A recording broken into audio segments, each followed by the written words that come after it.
Hey adventurers, welcome to the crew. I'm Sea Lord Jantha, and this is my Let's Play of Pillars of Eternity. In the last episode, we cleared out the cannon tower of Durgan's battery, and we're now headed out to finish up some bounties and side quests in the White March before we continue the main story. Genius plan. Okay, anyway, there is one bounty from last time from White Forge 1 that we never cleared out back at Longwatch Falls. We failed numerous times to do it then, but I'm pretty sure, with the benefit of a few extra levels, that it should be pretty doable now. So we're gonna do that.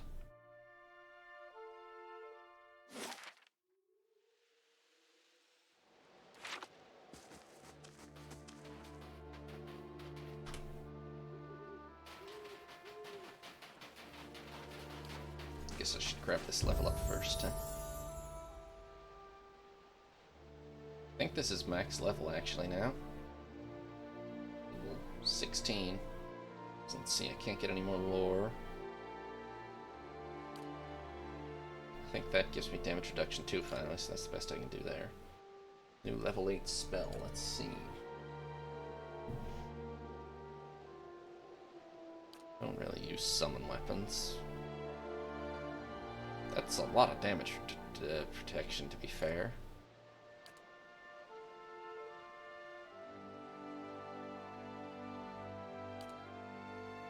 That could be nice, that could be nice.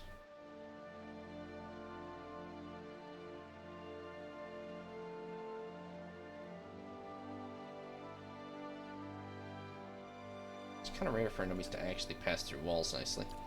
This might be the best, because this could actually make a wizard quite durable, potentially.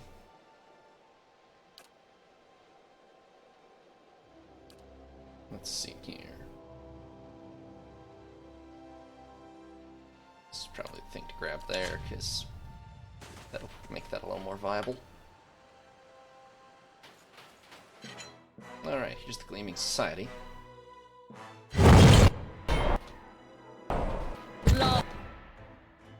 Okay, let's not pull any punches on this.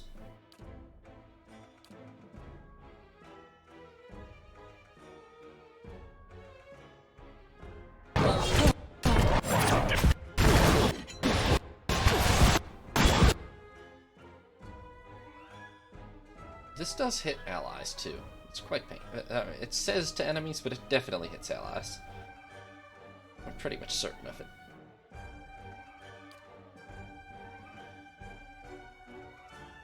Okay, yeah, you hit him, you knock him down, you go ahead and frenzy.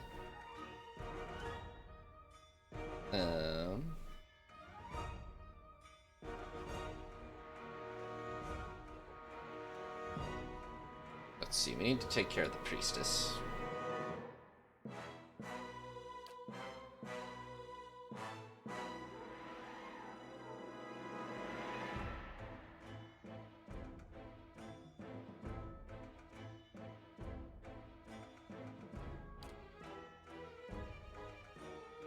Which might be as simple as we both just need to yeah.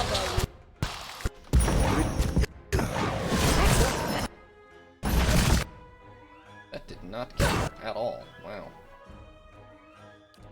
You'd better do this, because you're probably dying already. Okay. I'm gonna start casting Chain Lightnings. Or actually, that's a loth, but, still didn't kill the priestess. Unbelievable. Okay. Well, better with that. Zahwa? No. Killed Ulmar. Wow, that's impressive, actually. Get this guy away from me. Well done. That worked flawlessly, actually.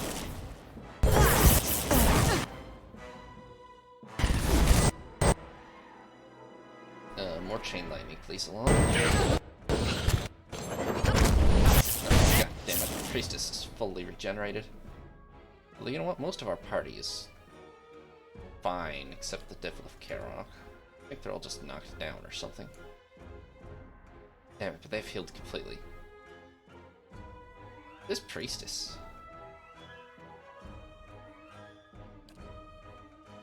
really doesn't die easily.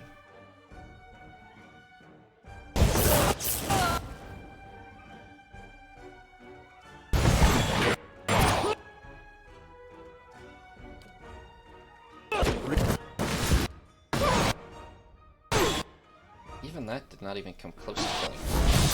What the hell?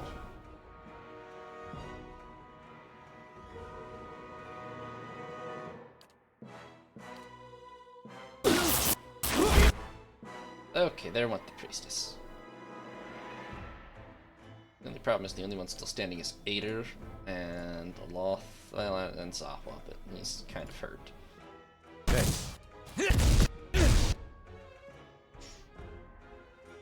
Okay, well, more chain lightning.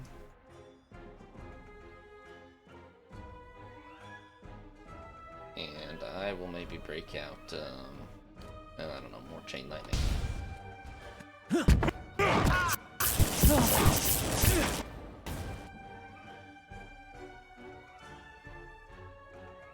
Okay, Ader is on the ground, which is not good. Breathe. That killed one of them. Ader, knock this guy down.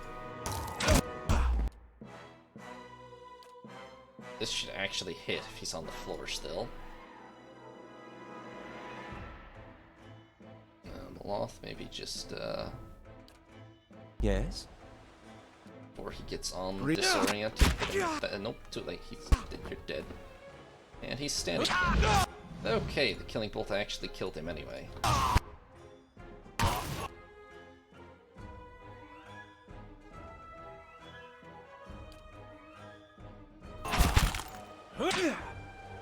Damn, this was not straightforward even with a high-level party, but we got it. They're dead. Didn't even drop anything that great. Certainly.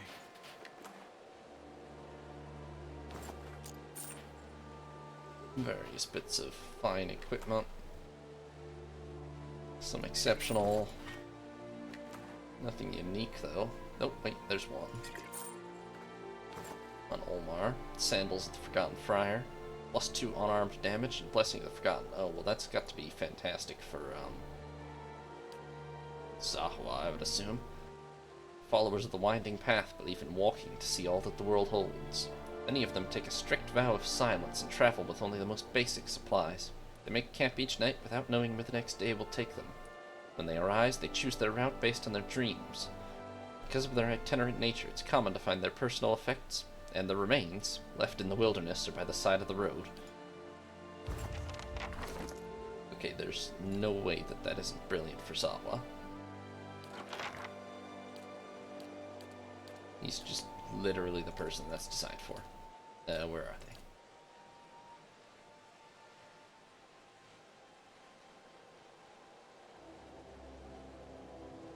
There they are.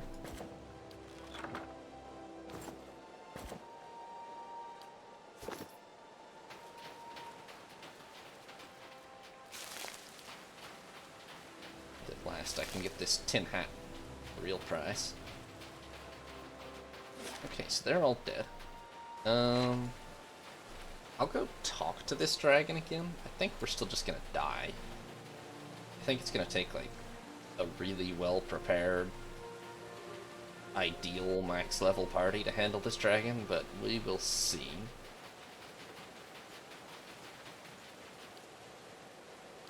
Oh yeah. In Ymrigal, Kano met with the priests of Abaddon to discuss the mystery of who'd stolen the Smith's Hall artifacts and for what purpose. During the investigation, a quirky priest of Whale lent the group his bizarre form of help. Answers to the thief's riddles posed as different riddles. After tracking down each stolen artifact through a series of additional clues, Kana and the priest of Abaddon realized that the priest of Whale was the thief. Very pleased with himself, he had no objection to being captured and sent to the Earl of Ymir for punishment. When Kana left the priests of Abaddon, they were still trying to determine the point of the theft. Got Ethan's Cradle, which suspends beneficial effects for foes. And we've captured the Riddler. So, good for us, really. Okay, let's rest. And save, and then we will see if it's possible to kill this dragon. I think it's probably still not, but we could take a shot at it. As long as we're here.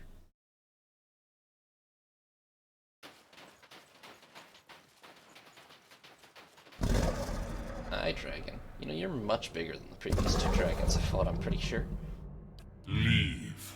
Now. You don't look I okay. can still peel the flesh from your bones.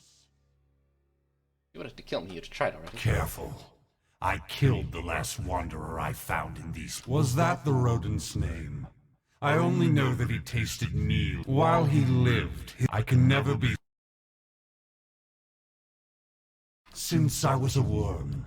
Eventually I noticed something similar in my fellow hatchlings.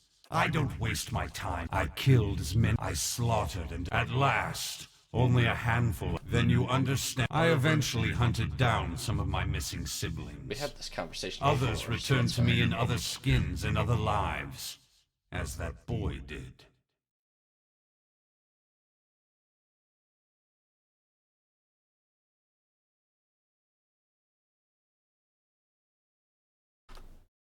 As interesting as this conversation has been, I've had enough of it. Yeah, I still don't have enough might, perception, or resolve to fix this, so... it still can only be resolved by fighting, which I'm pretty sure we're still gonna lose, but...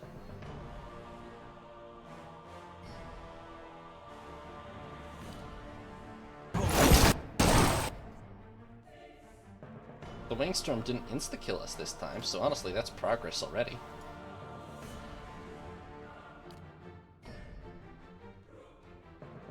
I'm here.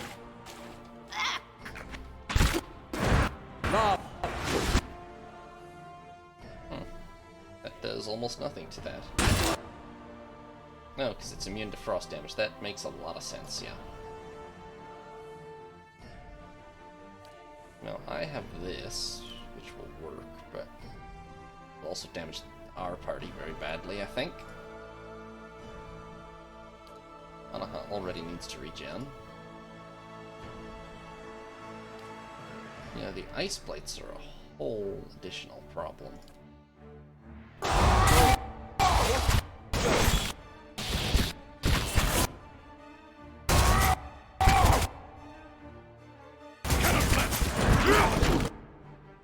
Still don't have a chance here. We're like... Zawa? How the hell are you still alive?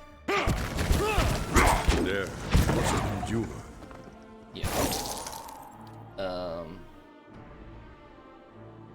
Where's my quick save? There it is. We're slightly less overmatched than we were before, but still, we'll come back when the whole party is max level, and I have my toughest party. I don't think that there's any other realistic chance of, killing that thing. So in the meantime, let's see here. Gotta go to the fort for the main quest.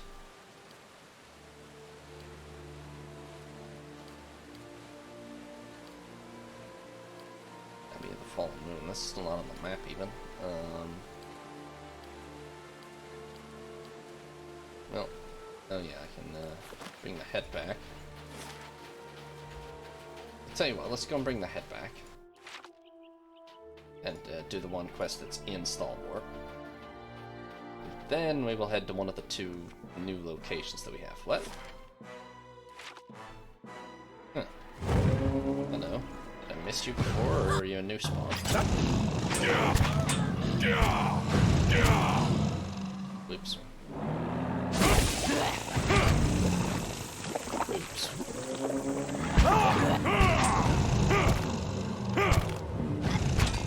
Yeah,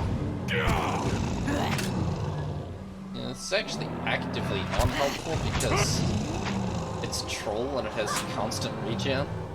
So every time I turn it friendly, it gets free healing. Alright, dealt with.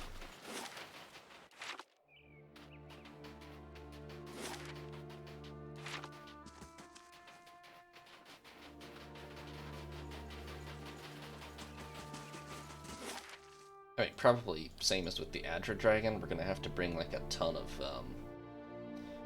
paralyzing scrolls and things, and still the ice blights are gonna be a nightmare. That's gonna be a really hard fight.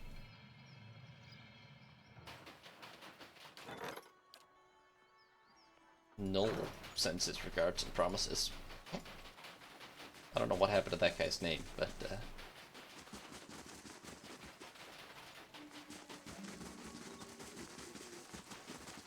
hi, Tildor. I've dealt with the Gleaming Society. Plenty of folk will be happy to hear it. Last thing we need out here is another big war. Take this. Gives you a bag of coin, 3,000 copper. I've heard some new reports of dangerous folk about. Perhaps you'd be interested in going after them too? Yeah, sure. That'd be the Disciples of the True Flame and the Old Dunrid Hunting Lodge. Shakes his head. Those others you handled are lambs by comparison. Tell me more about the Disciples? Scratches the back of his neck. I don't know what to make of this one, but word is it's a group of dragon cultists. He holds up his hands. I know it sounds bizarre. I didn't believe it myself until I heard they'd torched an outpost north of Maiden Falls. For clearing a nest of worms, they said. Last I heard, they'd made camp near Longwatch Falls. They shouldn't be hard to spot. Alright, what about the hunting lodge? He shakes his head. Adherents with too much time and money. They travel around hunting monsters for sport. They leave a mess of wrecked property and dead bodies. Kith, I mean, in their wake. They've been charged with murder and general mischief in Defiance Bay, New Hamar, and a dozen other towns in between. Someone saw them hunting in the Russet Woods. You might look for them there. Okay, so these bounties are,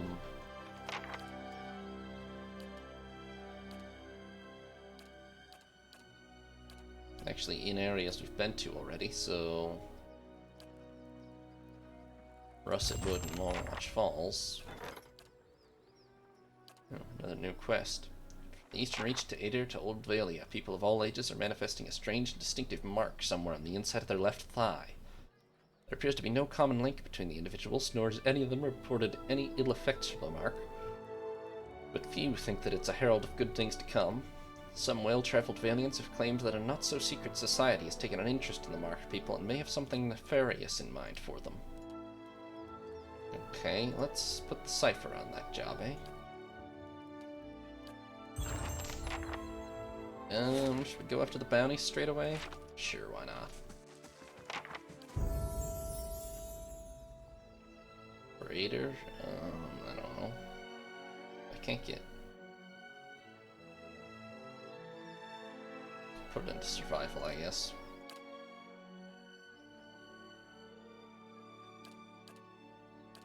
Let's see, reflex. These are all just basic, I mean, they do all increase.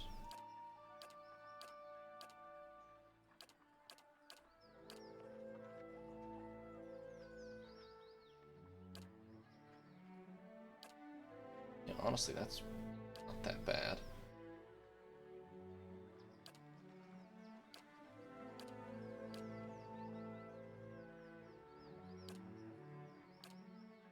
That might be kind of good for him, actually, too.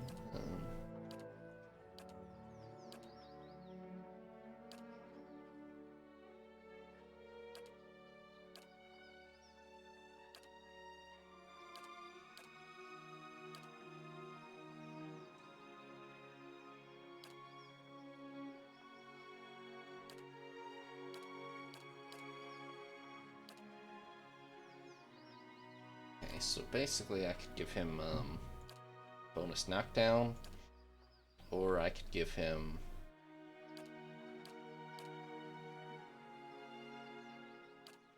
this, most likely. This.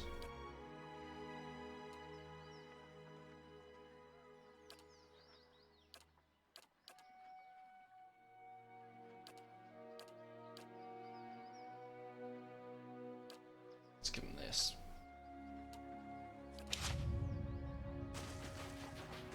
Okay. Now let's see. The last bounty was pretty tough. Still, but we'll see.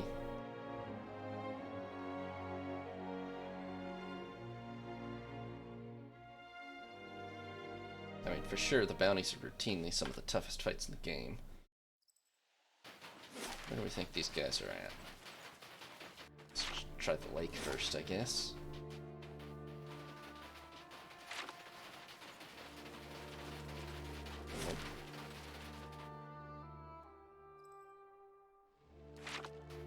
Up by the ogres.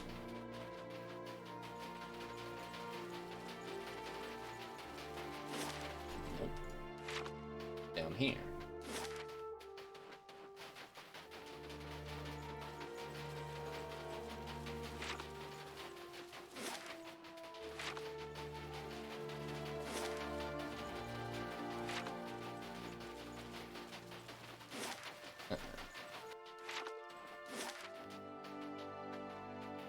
It could be anywhere, and this is a really big map, unfortunately.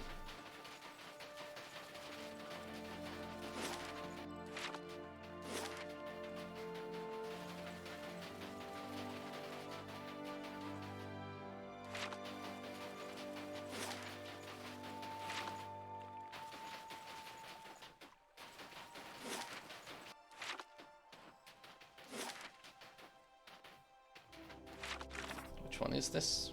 Lanerick of the old Dunred Hunting Lodge.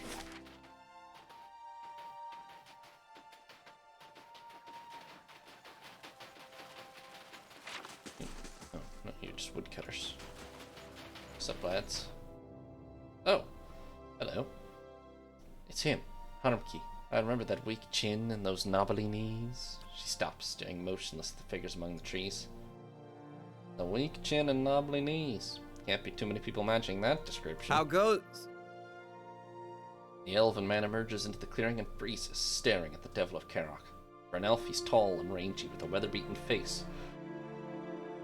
Beneath stringy, greasy hair, the others with him turn, glaring and gaping at the bronze gold. Oroc's shadow. What's that wicked thing doing here?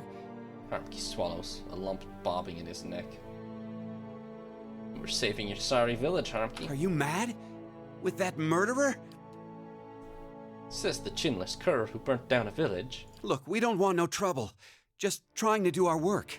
Beads of sweat formed on his forehead despite the chilly air. We'd be much obliged if you'd leave us be. And take that thing with you. He looks at the devil with a mixture of terror and loathing. Enough! What do you see, Sea Lord? Is that the man who torched us? The devil sways on her feet, her whole body moving around the axes of her ankles. Though she's talking to you, her attention, a concentrated spear of essence, is focused on Harmki. It's read his soul. He steps away from you, but your awareness reaches through his trembling skin and the feeble resistance of his fear. You see memories. Snow-shrouded forests partitioned by fallen pines and firs. Days measured by the steady swing of your axe. There are other moments too, recollections that flare up like a hearth's welcoming fire. There are children, spry and lanky like you, but still full of the rowdy energy of youth. Together you scatter winter bloom petals on a grave. You reach deeper into Harmki's soul. Years roll back. A torch in your left hand bathes your face and shoulder in heat. All around you, other men and women holding other torches, and the mountain air is acrid with the stench of smoke and sweat. Rage billows off the others. It's been a fever in your blood for days now, exhausting you and invigorating you in equal measure. You're at the edge of that town, cold morn. It's hours yet before dawn, but the commotion has started to awaken the village. Candlelight ignites behind frost-crusted windows, and haunted faces peer out at you through the glass. You begin to doubt yourself. Just then a door slams. A villager comes racing through the streets, kicking up snow. With his stark white face and pale hair, he looks almost like a ghost. The line of torchbearers ripples as he gets closer. He picks up speed, but nobody moves toward him. You imagine him breaking through the row, shattering your ranks like the bad dream that brought you all here. You imagine waking up in your bed, the heat from your torch nothing more than the warmth of your wife sleeping next to you. Instead, the villager reaches the row of torchbearers a stone's throw away from you. A woman advances from the line and buries her dagger in his neck. The rest of your fellows shout. Rage, memory, and bloodthirsty triumph boil up in you. You all came with a purpose. You came to bring justice to the traitors of Cold Morn. The next few hours are painted in colors more vivid than life. You put your torch to anything that stands and your sword to anyone who runs. It's as if Magron herself whispers in your ear and guides your hand. Exhaustion has almost cooled your rage when you spy a house at the edge of town, one of the only buildings that hasn't already burned. It's flanked by knotty spruce trees and the door is painted yellow. Yellow, the bloom of sunrise, the hue of your son's hair, the color of cowardice. Just then someone barrels into you from behind. It's a man. Someone you remember from the journey to Cold Morn, though you can't recall his name. He snarls at you, mad with indiscriminate rage, and it occurs to you that he's mistaken you for one of the villagers. You smash the window and hurl your torch inside. The other man is turned away. You think you hear a child shriek within the house, but it's impossible to tell above the roar of the riot. Harmkey shivers as you pull away from his memory. His eyes are wide with guilt and fear. Spit it out, Sea Lord. What did you see? Her feet are rooted in the snow, but her limbs jerk and jangle. Yeah, no, it's on him. He burned down your house. She stares at Harmkey. You hear only a whirring mechanism in her throat, but Harmkey leans closer. I don't believe in peer pressure as an excuse for murder. He burned down your house. What did you say? His mouth quivers. What did it feel like? The torch in your hand, the blade you carried. What did they feel like? A wild, inhuman scream echoes out of the bizarre machinery of her throat. It drops Harmkey and his companions to their knees, where they cry out in terror. Ears squeal and crank as she rushes at him. That looks like a kid, but, well, we'll kill Harmkey anyway. Oops, accidentally turned him to our side. It's unfortunate to kill all of these woodcutters, but, could have gone for a little more explanation here, maybe.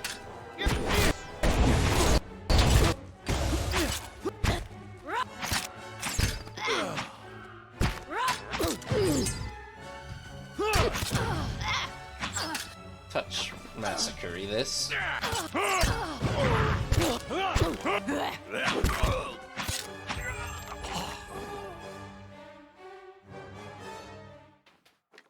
Shouldn't have helped out the murderer, though, I guess. How you feeling, Devil? Almost 15 years I've been looking for him. She stares ahead as you approach, the ink-black marbles of her eyes fixed on some distant point. Her essence swells and swirls in throes of contemplation. All that fretting and wondering. And the deed's over in less time than it takes to tell. How you feel now? She says nothing at first, and you hear only the dull clicking of something in her chest. I killed a lot of folk in my time. Felt their blood slick in my hands, smelled their flesh as it burned. She holds her hands in front of herself as they twitch and spasm. And I always used to imagine what it would be like to have Harmka under my knife, feeling his breath come hot and fast, smelling the fear ooze out of him. And? Couldn't feel a thing. His fading pulse weren't no more than a patter of rain to me. She shrugs, letting her arms clatter to her sides. What do you mean? This body, it weren't made for feeling. Gouging my fingers into Harmka's wasting flesh, his screams just buzzing in my skull. She flexes and unflexes her fingers in a few lightning-quick motions. All it did was remind me. What? That this is a madman's fever dream. Like a prison, but no, 'cause in a prison, you lay your head down and you feel the straw soft beneath you. Your flesh prickling in the cold, black bread crumbling on your tongue. She turns her arms in front of her, examining the scrollwork on the backs of her hands with horror and wonder. You have strengths and advantages, too. I'd trade 'em all if I could feel the snow cold around my ankles. Yeah, understandable. I still dream I'm folk. I wake up some mornings wondering why I can't feel the floor beneath me, thinking I must have fallen and gone crippled. But then I lift my head, see a bronze corpse stretching out in front of me. She lowers her head. A tremor runs through her. That's rough. I'm sorry about that. It's not pity I want, it's a choice. She draws back from you. I dreamed too of what Galvino did that night. Those moments. I'd endure another cold morn if it'd spare me this fate. She rubs her hands together, tracing her even joints with her fingertips. What happened exactly? It was after I got caught in Stalwart. They'd locked me in a little house by the inn, the old mayor and his cronies. Her head dips as she remembers. When a crowd of them came for me in the dark of night, I was only surprised it had taken them so long. She hesitates. Only they didn't march me to no gallows. No, they snuck me to another house on the edge of town, real sneaky-like. That's where I met Galvino. She raises her head, her black eyes shining. He's the one who transferred your soul? Weren't nobody fonder of reminding me. He was fiddling with some machinery in his workshop. Had his sleeves rolled up even though it was cold enough to see your breath. Never actually looked at me until he started fitting some copper helmet over my head. By that time, the mayor's goons had me trussed up good and tight. Galvino was having himself a grand time barking orders at that lot. I think I can see where this is going. So while Galvino's fastening that helmet over my head and them copper bands around my arms, I'm starting to look at his contraption. And that's when I see it. Her black eyes are fixed on some indefinable point. Her essence dims. It's this metal suit strapped into the machine just like me. A cold, dead-eyed thing, all done up with fancy carvings and such. She shivers, her joints chittering. Did you know what they intended? I had this terrible cold feeling in my gut, but I still couldn't figure. She shakes her head. I start asking Galvino and the rest of them what's going on, but they're too busy to answer. Then suddenly, they're waiting, staring at me with that fixed, horrified look. But they ain't watching me. They're watching for something to happen. Her eyes flicker, rolling and scraping behind her face. Galvino tells the woman nearest the machine to flip the handle. And then, just pain. Being torn apart every which way, feeling my soul peeled from my body. Her limbs twitch and shudder. She pauses, waiting for her body to fall still. By the time I came to, I couldn't feel a thing. Just this dull, distant sort of ache. I heard the old man cackling and chattering. When I saw him looming over me, looking down at me with hungry eyes, I tried to scream, tried to swing at him. I think that was when I knew. She shakes her head and falls silent. That's, How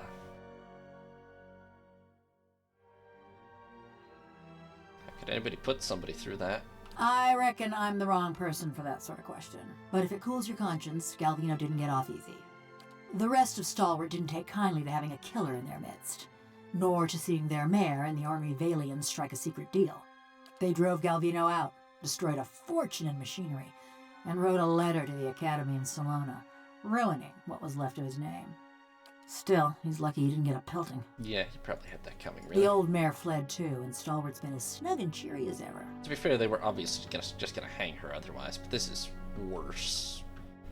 There's not even a point to this. She's just still alive, suffering, but also murdering more people, so... So why do you stick around now? You're better company than Galvino. She says it in an offhand, teasing fashion, but she looks away from you, fidgeting with a rigid rivet. Been a while since I were out in the world. Guess I'm keen on seeing more of it. Even if I'm stuck with a bleeding heart. Anyways, I've been wondering about that fortress. She looks away again, flexing a wrist joint. Thinking about the secrets of the dwarves. She's quiet, fixated on her squeaking joint. Near everyone thought it'd have just the thing they need. She ticks a list off on her clicking fingers. Those villagers wanted to fix up their brook downtown. Galvino always thought it carried some great secret of Animanson. And all them adventurers came looking for fancy gear. What were you hoping to find? I don't know. Something to help me feel. Or forget. Effigy's eyes, maybe just something new. Tips of her metal fingers clack together. I just figured, with those dwarves being expert smiths and all, maybe they had something to unmake me. Put me back into my body. Well, maybe we'll find something yet. You really think so, huh? Well, ain't like you to blast hot air. Alright. It's a pretty dark At story, once. to be fair. Still a mass murderer, but, it's not really right what they did to her, either. Oh, found the old Dunrids.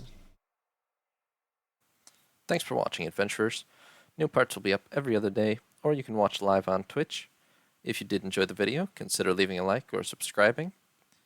Have a nice day, adventurers. This is Sea Lord Janda, signing off.